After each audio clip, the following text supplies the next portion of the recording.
देखो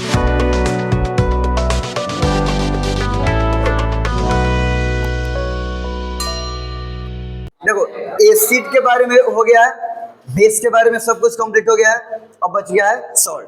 तो वैसे इनिशियली जब हम एसिड के बारे में पढ़ा रहे थे, मतलब ये स्टार्ट ही किए थे एसिड के बारे में पढ़ाना, तो हम लोग क्या एसिड को कैसे डिफाइन किए थे कि एसिड वो सब्सटेंस है जिसके पास रिप्लेसेबल हाइड्रोजन रहता है और उसके हाइड्रोजन को मेटल या मेटल लाइक कंपाउंड रिप्लेस करके सॉल्ट का फॉर्मेशन करता है। यही नहीं होता है।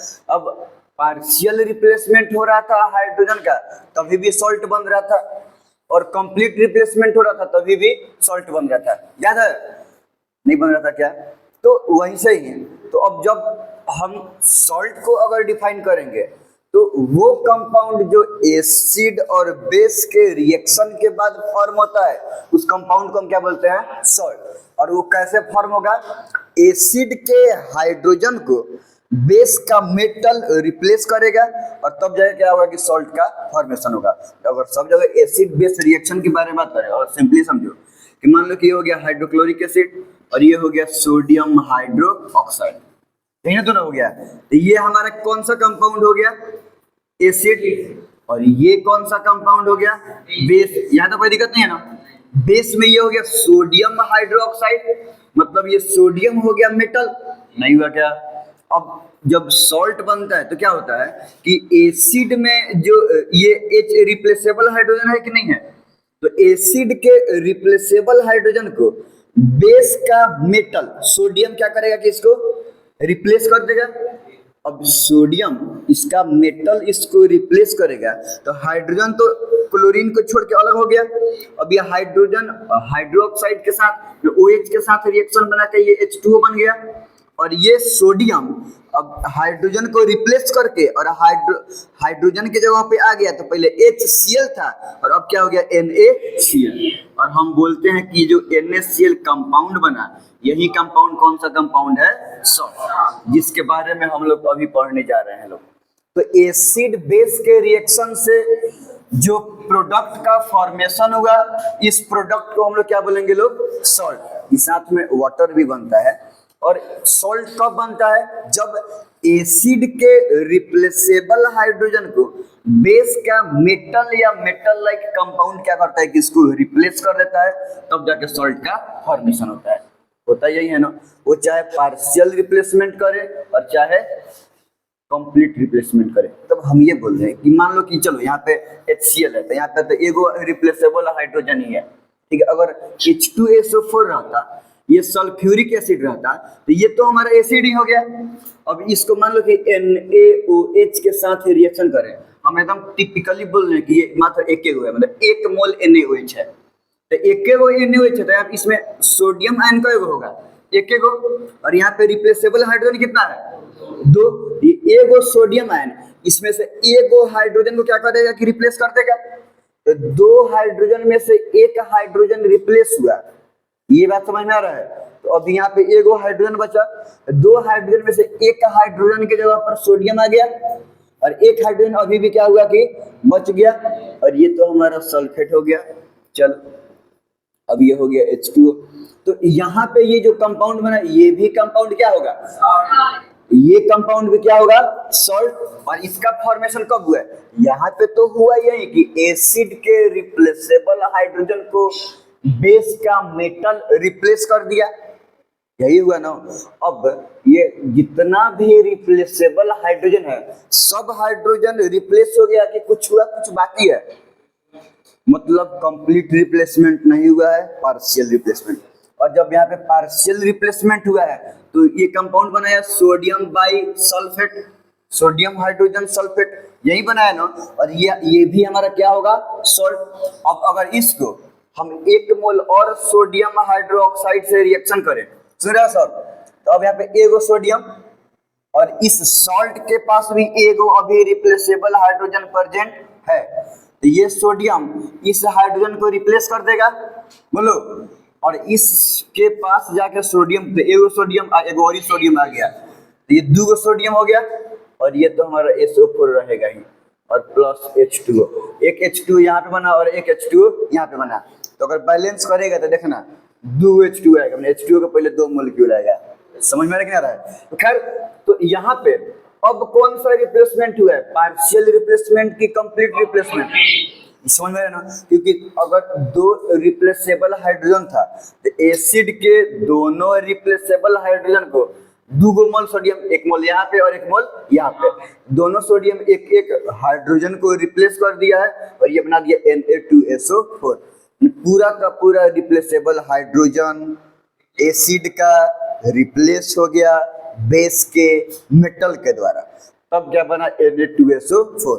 तो अब बेस के मेटल के द्वारा एसिड का हाइड्रोजन चाहे पार्शियली रिप्लेस हो चाहे कंप्लीटली रिप्लेस हो, तो अब यहाँ पे जो कंपाउंड का फॉर्मेशन होगा वो कंपाउंड तो सॉल्ट है ही है, ये कंपाउंड भी क्या होगा? सॉल्ट।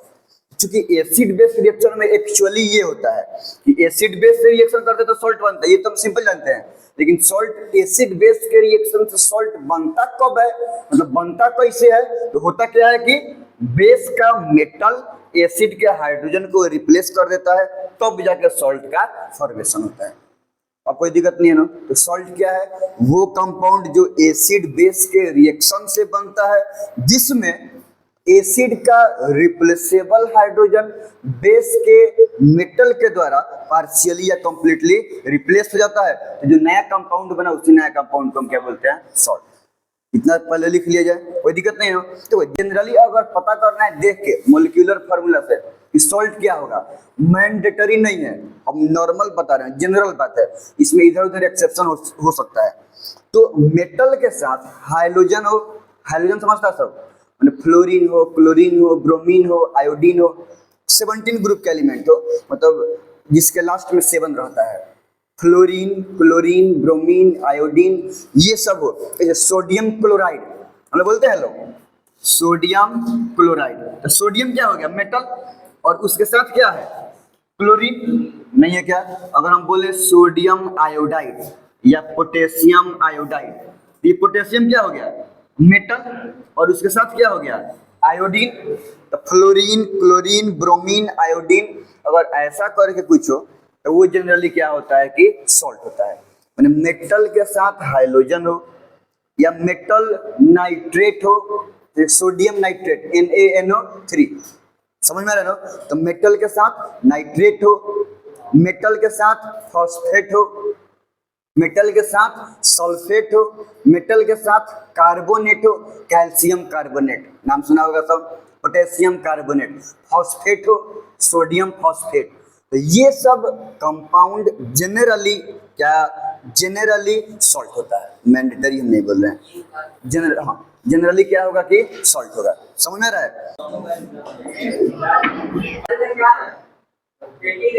सॉल्ट के बारे में हम लोग पढ़ रहे थे लोग कि the compound found by the reaction of acid and base called salt.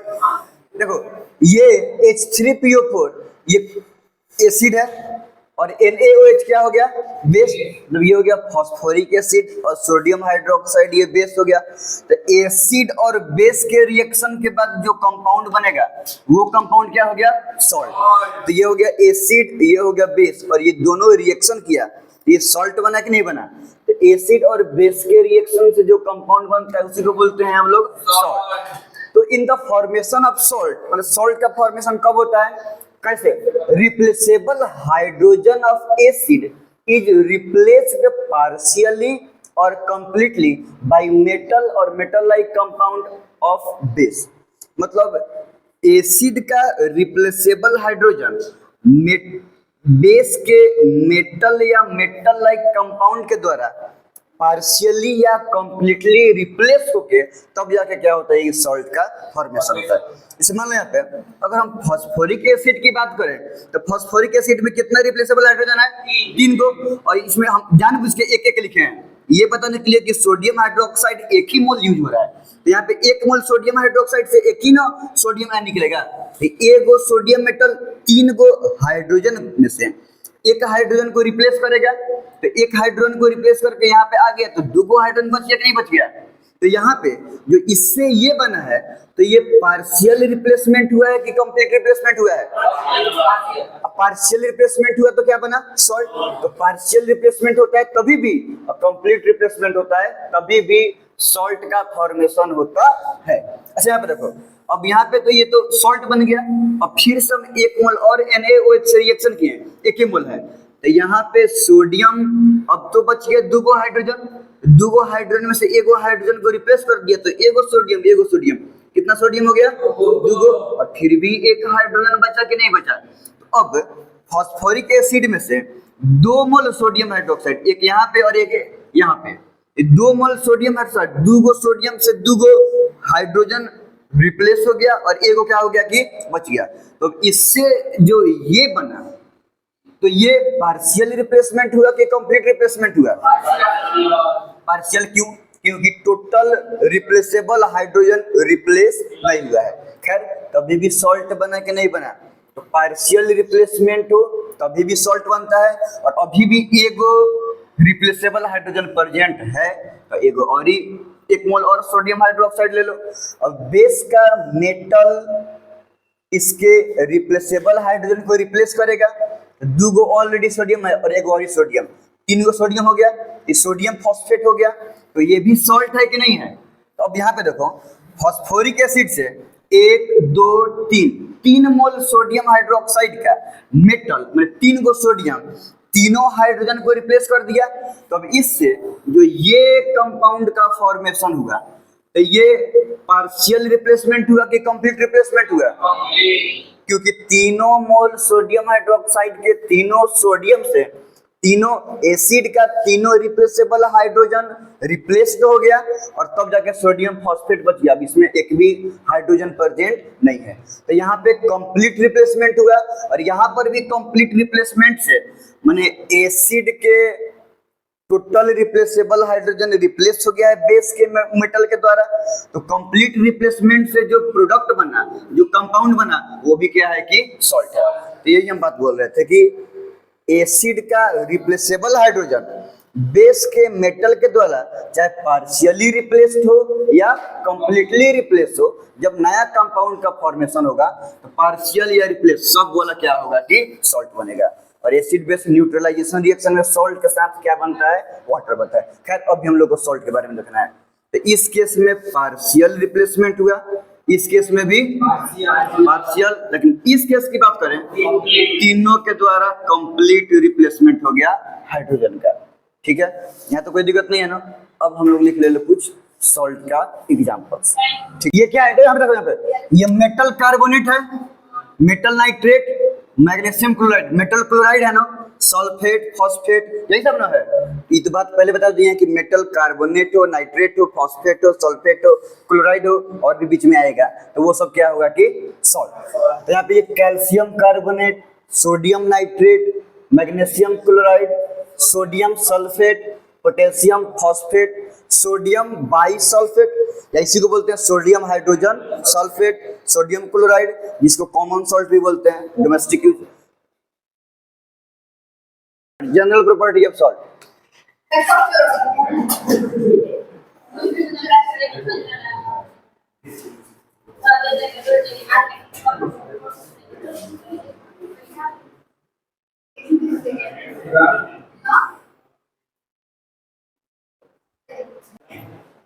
चलो बच्चा लोग, हम लोग पढ़ा था लोग जनरल प्रॉपर्टीज ऑफ सॉल्ट।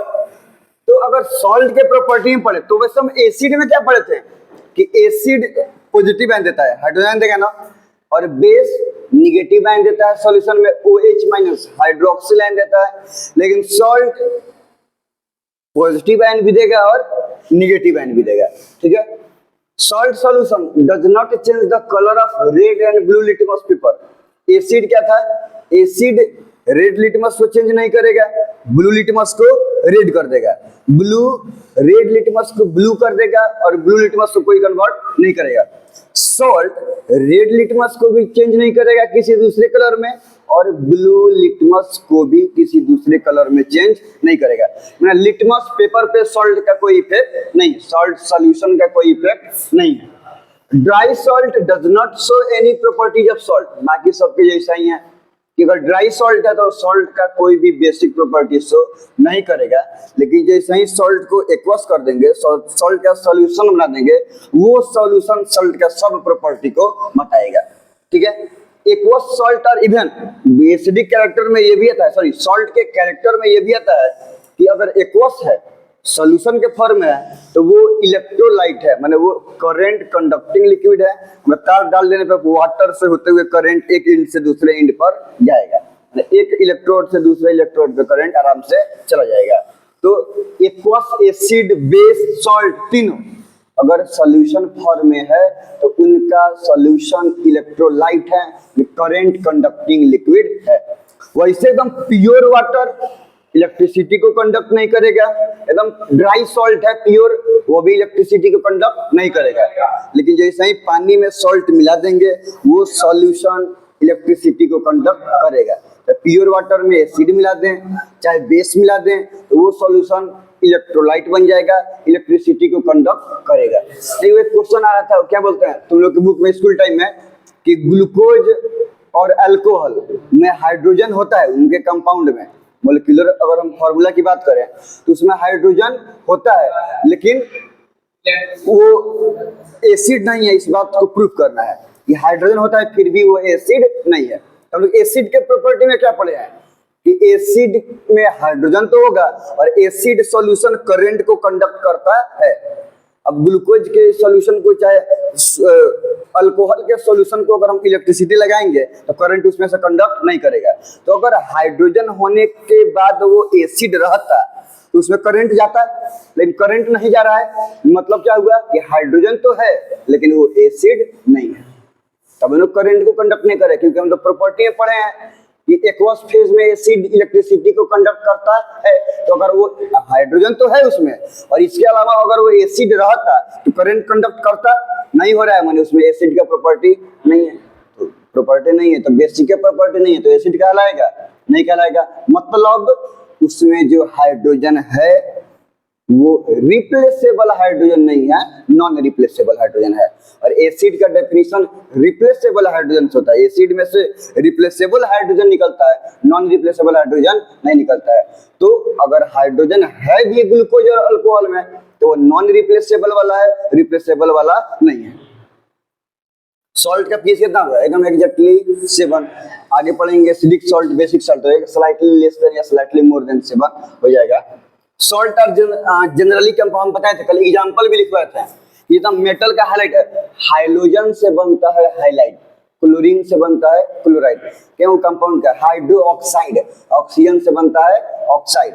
इसलिए हाइड्रोजन बोलते हैं पीरियोडिक टेबल में ग्रुप 17 के एलिमेंट को, वो सब एलिमेंट जिसके आउटर मोस्ट सेल में 7 इलेक्ट्रॉन होते हैं। क्लोरीन, तो अगर हम क्लोरीन की बात करें तो क्लोरीन का एटॉमिक नंबर कितना होता है 17। एटॉमिक नंबर कितना होगा, तो एटॉमिक नंबर क्लोरीन का हो गया 17, तो इसमें इलेक्ट्रॉन कितना हो जाएगा 17। अगर ये न्यूट्रल एटम है तो 17 एटॉमिक नंबर मैंने 17 को प्रोटॉन, और 17 को प्रोटॉन तो 17 को, क्योंकि न्यूट्रल एटम है चार्ज नहीं है ना अभी, तो अगर 17 को इलेक्ट्रॉन को अरेंज करेंगे तो इसका इलेक्ट्रॉनिक कॉन्फिगरेशन क्या हो जाएगा 2 8 7। तो आउटर मोस्ट में क्या है, तो वो एलिमेंट जिसके आउटर मोस्ट में 7 गो इलेक्ट्रॉन है उसको बोलते हैं हाइड्रोजन।